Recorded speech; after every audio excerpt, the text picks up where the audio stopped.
দর্শক স্বাগত জানাচ্ছি 24 ভয়েসের পক্ষ থেকে। আমি আব্দুর রহমান হীরা। দর্শক, আমরা সবসময় চেষ্টা করি সিলেটের প্রকৃত ইতিহাস ঐতিহ্য তুলে ধরতে। আজকে যে বিষয় নিয়ে আমরা কথা বলবো এবং যার সাথে কথা বলবো তিনি হচ্ছেন ইতিহাস গবেষক আসিফ আজহার।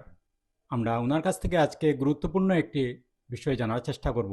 বিষয়টি হচ্ছে হযরত শাহজালাল রহমতুল্লাহ আলাইহি সিলেট বিজয়ের পর হিন্দু এবং মুসলিমদের মধ্যে কীরকম সম্পর্ক ছিল সে সময়টাতে।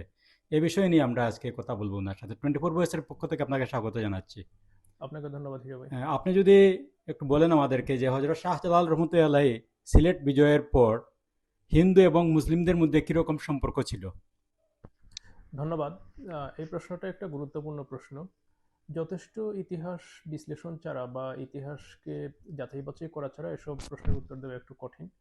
সিলেটের ইতিহাস নিয়ে আমি যতটুকু কাজ করেছি তাতে আমার কাছে মনে হয়েছে যে হিন্দু মুসলমান সম্পর্ক এখন যেভাবে আছে অনেকটা স্বাভাবিক।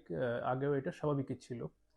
এবং এখানে যে বিষয়গুলো ধারণা করা হয় যে হযরত শাহজালালের সিলেট বিজয়ের পরে বোধহয় যে হিন্দু জনগোষ্ঠীর উপরে কোনো অত্যাচার হয়েছিল বা একটা রাজনৈতিকভাবে তাদেরকে তাদের উপর একটা রাজনৈতিকভাবে একটা নিপীড়ন হয়েছিল। এটা একটা ধারণা এরকম করা হয়। এই ধারণাটি সঠিক নয়।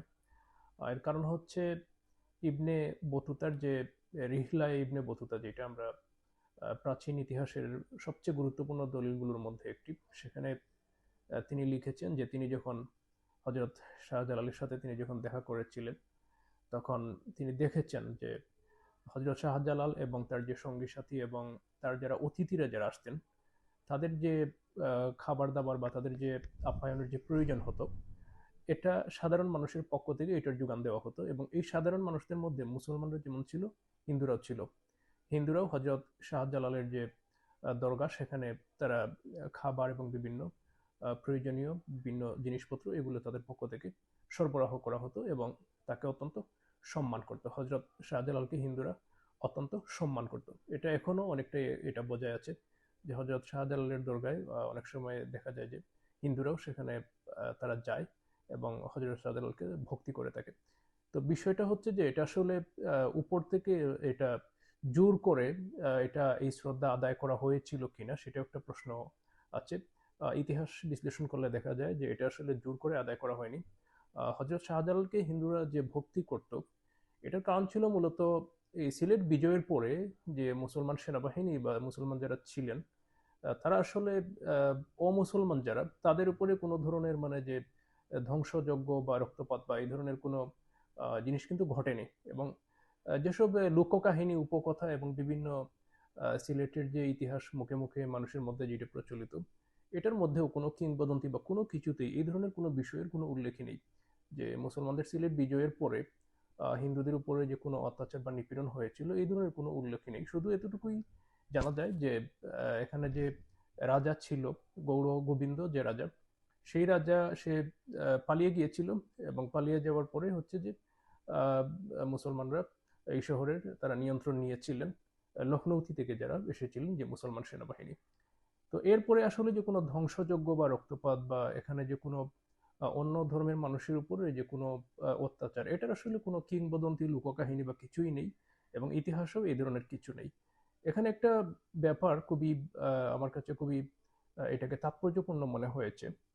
যখন হজরত শাহজালাল আসলেন এবং যখন তার দরগাকে কেন্দ্র করে এখানে একটা ইসলাম ধর্মের যে একটা প্রচার প্রসার এখানে শুরু হলো, তখন কিন্তু এটার কাছাকাছি জায়গায় দরগার কাছেই কিন্তু হিন্দুদের মন্দির ছিল। এবং সিলেটে যে আরো বিভিন্ন জায়গায় যেসব মন্দির ছিল সেগুলো স্ব স্ব স্থানেই ছিল, মন্দিরগুলো জায়গাতেই ছিল। এবং কোনো মন্দির ধ্বংস করা হয়েছে বা ভেঙে ফেলা হয়েছে এ ধরনের কোনো ইঙ্গিত বা কোনো উল্লেখ আসলে কোনো কিছুতেই নেই। এবং সবচেয়ে গুরুত্বপূর্ণ যে মন্দিরটা ছিল, যেটা গৌড় রাজ্যের যে রাজকীয় মন্দির, সেই মন্দিরটাও তার যথাস্থানেই ছিল। এটা ছিল শ্রীহট্টনাথের মন্দির এবং সেটা দরগার বেশ কাছে। এই মন্দিরেও এটা আনুমানিকভাবে এটা মুঘল আমল পর্যন্ত এই মন্দিরের যে পুরানো যে ভবন বা চূড়া সেটা ছিল। এবং এটা আসলে কবে এটা ভেঙে পড়েছে এটা আহ, এটা বলা যায় না। হতে পারে 1897 সালে যে ভূমিকম্প হয়েছিল হয়তো সেই সময় পর্যন্ত এটা মোটামুটি ভাবে এটা হয়তো ছিল। তো এটার ইতিহাস একটু অস্পষ্ট যে এটা কবে ভেঙে পড়েছিল, কিন্তু এটা যে আসলে হজরত শাহজালালের আগমনের পরে যে শত শত বছর ধরে এই যে মন্দিরটা ছিল, শ্রীহট্টনাথের যে মন্দির, সেইটা যে চালু ছিল এতে কোনো সন্দেহ নেই। এবং ইতিহাস নিয়ে যারা গবেষণা করেছেন তারা সকলেই একমত যে এই মন্দিরটা চালু ছিল। তো দেখা যাচ্ছে যে দরগার পাশেই এখানে একটা গুরুত্বপূর্ণ মন্দির, যে গৌড়ের যে রাজ মন্দির, সেটাই চালু ছিল এবং সেটা ভেঙে ফেলা হয়নি। এটা থেকেই বোঝা যায় সিলেট শহরের যে অন্যান্য যেসব মন্দির ছিল সেগুলো চালুই ছিল এবং কোথাও কোনো মন্দির ভাঙ্গা হয়নি। তো এসব কারণে আসলে হিন্দু এবং মুসলমানদের মধ্যে যে সম্পর্ক, এটা স্বাভাবিক অবস্থায় ছিল এবং এখনো পর্যন্ত এটা স্বাভাবিক অবস্থায় আছে। আসিফ আজহার ভাই, আমরা আরেকটা জিনিস আপনার কাছ থেকে জানতে চাই। সিলেটকে বলা হয় আসলে সম্প্রীতির নগরী। সম্প্রীতি কি আসলে সেই সময় থেকে শুরু হয়েছে এবং এখন পর্যন্ত কি এই সম্প্রীতিটা বজায় আছে? আপনি কি মনে করেন? হ্যাঁ, এখনো পর্যন্ত এটা বজায় আছে এবং তখন থেকে এটা শুরু হয়েছিল। মুসলমানরা সিলেট জয় করলেও এটা আসলে একটা স্বাভাবিক রাষ্ট্র ক্ষমতার পরিবর্তনের বেশি কিছু ছিল না। এখানে যে আসলে কোনো জনগোষ্ঠীর উপরে যে কোনো যে দমন পীড়ন বা এই ধরনের কিছু হয়নি।